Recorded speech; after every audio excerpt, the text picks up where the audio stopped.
Uma das principais menções escritas à ayahuasca data do século XVIII e a descreve como sendo uma bebida feita por uma planta nociva, cuja ingestão podia levar à adivinhação, mistificação e enfeitiçamento, mas que também gerava em seus consumidores a privação dos sentidos e fazia-os perder a cabeça. Essas descrições foram feitas por missionários jesuítas, então devemos ter cuidado ao analisar essas afirmações por conterem o viés da visão dos colonizadores. Talvez para entender, de fato, do que se trata a bebida, seja melhor ir às origens etimológicas da palavra. Ayahuasca vem da língua quichua e é a junção de aya, que pode significar tanto morte como espírito, e huasca, que quer dizer cipó.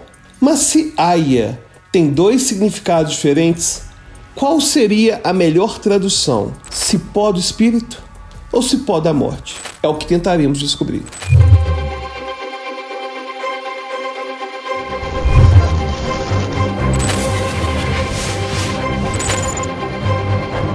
A ayahuasca é uma bebida consumida há muitos séculos por diversas tribos na América do Sul e é utilizada em vários contextos, como para rituais religiosos e para tratar problemas físicos, psicológicos e sociais. No Brasil, 3 grupos religiosos a utilizam em seus ritos, que são o Santo Daime, a União do Vegetal e a Barquinha. A bebida é preparada com uma combinação do caule de uma videira denominada Banisteriopsis caapi, com folhas de plantas, particularmente a Psychotria viridis. Os principais efeitos que as pessoas sentem ao consumi-la são alucinações visuais e auditivas, além da sensação de estar em uma outra realidade ou em um sonho. Ao contrário do que acontece com o consumo de outras substâncias psicodélicas, a pessoa tende a reconhecer que essas percepções não correspondem ao mundo real, ou seja, ela tem a consciência de que se trata de uma alucinação. E também, contrariamente a outras drogas, felizmente, a ayahuasca não causa dependência ou tolerância. Nota-se que os efeitos colaterais mais comuns são, na verdade,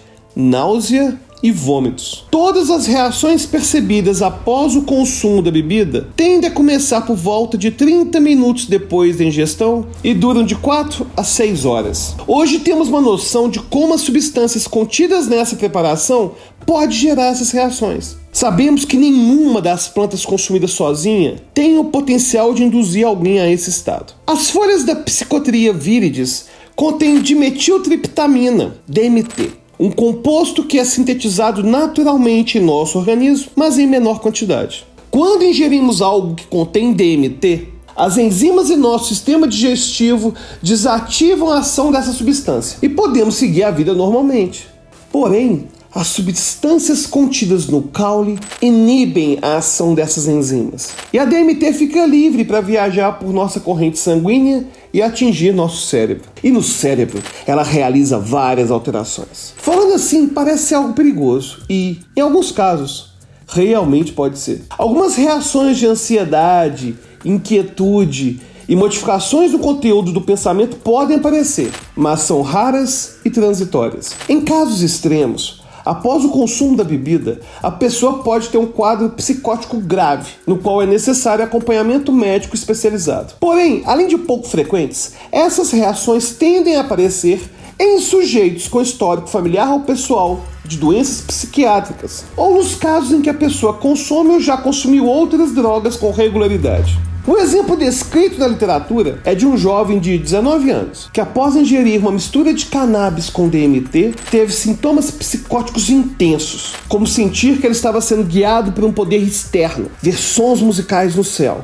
e acreditar que as pessoas podiam ler seus pensamentos. Esses sintomas diminuíram à medida em que ele usou medicamentos antipsicóticos. Os pesquisadores que acompanharam esse caso concluíram que a DMT apenas exacerbou um estado psicótico que foi induzido pela cannabis. Portanto, nos casos em que as pessoas conseguem ter contato com seu histórico pessoal e familiar sobre problemas psiquiátricos, sobre abuso de substâncias, é recomendado que isso seja levado em coma antes do consumo da ayahuasca. No entanto, como já foi citado, esses efeitos negativos são realmente a minoria e podem ser evitados quando o consumidor conhece seus riscos. Em muitos casos, o consumo da ayahuasca pode gerar efeitos positivos para o cérebro e para o bem-estar pessoal. Alguns estudos já encontraram que a memória autobiográfica se acentua com a ingestão da bebida. E esse efeito se assoma às sensações de melhora no humor. E para além dos ganhos pessoais declarados, outros benefícios têm sido descritos nos últimos tempos. Estudos com DMT identificaram que o uso dessa substância está associado à plasticidade cerebral, que podemos simplificar aqui dizendo que é a capacidade do cérebro de formar novas conexões entre neurônios. E isso é particularmente útil para a aprendizagem e para a adaptação a novos contextos. Sendo assim, os pesquisadores esperavam encontrar alterações cerebrais devido ao consumo contínuo da ayahuasca. E de fato, foi o que eles encontraram. Durante o consumo, as áreas mais ativadas foram regiões como os giros cingulados anteriores, os giros frontais mediais e o lobo temporal medial. Essas descobertas mostraram a influência que a ayahuasca tem em áreas relacionadas com a associação e manutenção de ideias, além de áreas responsáveis pelo planejamento de ações. Uma vez que essas áreas se relacionam à integração de ideias e de estímulos sensoriais armazenados na memória, essa ativação pode estar na base de vários relatos de novas ideias e revelações após o consumo da bebida. Além desses efeitos a curto prazo, também notam-se modificações que perduram com o consumo prolongado. Algumas áreas do córtex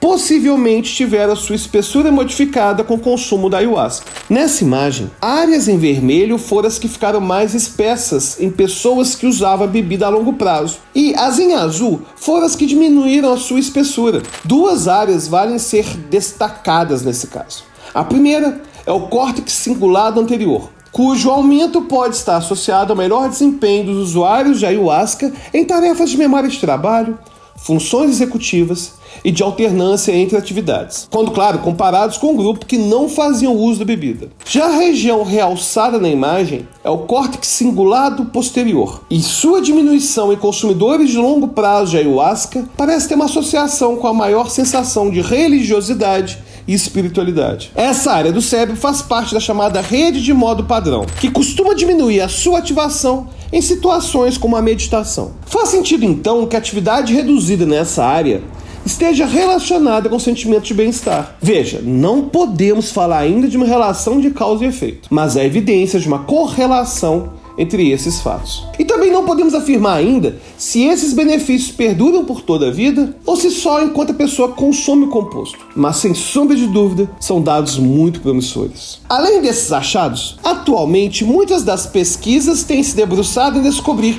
potenciais efeitos terapêuticos da bebida. Os pesquisadores acreditam que tem um motivo bioquímico para utilizar compostos da ayahuasca para tratar transtornos como a depressão. Um deles é que, pelo fato da molécula da DMT ser bem semelhante à da serotonina, um neurotransmissor associado ao humor, ela altera a concentração dessa substância no cérebro, semelhante ao que fazem os antidepressivos comercializados. A pesquisadora brasileira Fernanda Palhano, em sua tese orientada por Draulio Araújo, encontrou que alguns pacientes com sintomas depressivos tiveram melhora nos sintomas. E Siddhartha Ribeiro, um neurocientista brasileiro, reforça o fato de que muitas conquistas futuras da medicina estarão diretamente atreladas à descoberta dos potenciais terapêuticos dessas substâncias psicodélicas. Esse é um ramo novo, que foi pouco explorado até agora devido à natureza das substâncias psicoativas, mas as pesquisas têm estado mais abertas a descobrir os benefícios que podem ser trazidos por esses compostos. Certamente, muito ainda será descoberto. E no caso da ayahuasca, podemos imaginar que não é à toa que um número tão significativo de viajantes se dirigem à América do Sul para consumir a bebida. A busca por crescimento pessoal, cura emocional, contato com a natureza ou divindades são alguns dos objetivos. E graças à fama da ayahuasca, essas e outras pessoas acreditam que esse pode ser um bom remédio. O que podemos concluir é que, com o uso consciente, respeitando seu histórico, a tradução cipó do espírito talvez seja realmente adequada para a palavra ayahuasca, visto que os relatos de ascendência em nível pessoal e espiritual não param de crescer. E aí, tá gostando dessa série sobre neurociência, vícios, substâncias psicoativas? Qual é a substância que você gostaria que fosse abordada no próximo vídeo? Deixa aí nos comentários e até a próxima.